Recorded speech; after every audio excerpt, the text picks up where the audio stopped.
Legendary Queen guitarist Brian May got into a spat with a cameraman who appeared to be hounding him and really getting in his face in Australia, where the band is currently on tour. He's issued a lengthy response to this. I'm going to give you his side of things because generally speaking, I think that he's right in the situation. Here is what he had to say about the encounter. Then we'll show you kind of what he's talking about here. This is sort of long, so I'm going to skim a little bit so I don't take up too much of your time. He says, first of all, thanks to so many of you folks.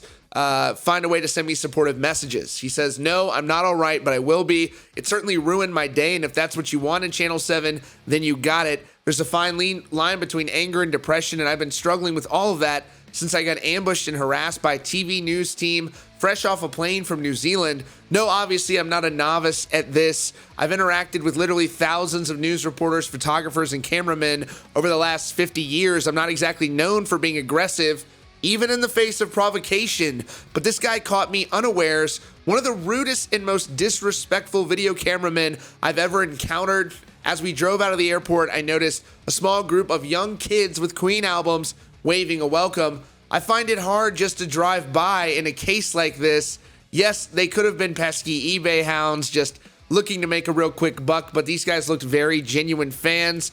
This stuff matters to me, so we stopped the car and I got out to sign their Queen material, and they kindly gave me gifts of typically Australian goodies. Lovely. Pressed up against the kids was a guy with a huge TV camera. I noticed him obviously, but I had no idea who he was, whether he was part of the party of kids or a third party. I just let him film for the few moments I was signing the albums, but these kids were left very moved by the meeting, and I felt like they deserved to have a few minutes not being filmed for public shaming. So in the nicest way possible, I turned to the cameraman and asked if he'd stop filming. Now, he'd got his story and give us some private moments. He refused, kept on filming, and aggressively turned the camera close up on my face. That to me felt like deliberate invasion of my space and downright unfriendly. At that moment, everything changed. He continued, I asked the cameraman at least 2 more times to put the camera down, and so did the kids. One of them said, I waited half my life to meet Brian, and I don't want it to be spoilt by you.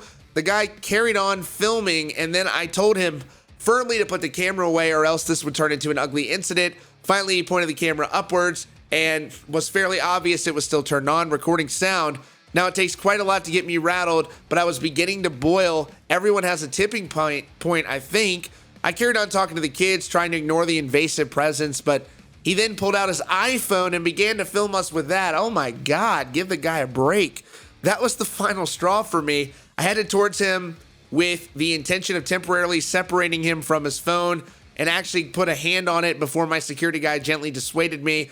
And then I realized I had walked straight into a trap. The guy now had what he wanted. He could cook up this into a story, which I was portrayed as an attacker and an innocent victim. He possessed only footage of the incident, so here his bosses could edit it any way he wanted. And he goes on to talk about his feelings about that. And so now I'm going to show you the video of what transpired here. This is from the news company. It's possible that they could try to claim it. So if you see it skipping in the future, that is why, but I'll describe to you what happens. He told you what happens. That's exactly as described. The camera guy goes up to him, puts it in his face, and a clearly agitated Brian May responds, but I say rightfully so. Here is what happened. May loses his cool. Do you not understand?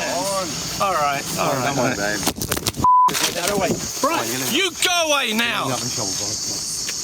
Cheers, mate. Thanks. After lashing out at our cameraman, May's ushered back to his car and apologises to the group watching on. I'm sorry it was made ugly by this guy. So sorry. I just want to say to Brian May that you were sort of perfectly reasonable in handling it that way. Notice how the clip just cuts on with Brian May being aggravated. That tells you right there what you need to know about this scenario here.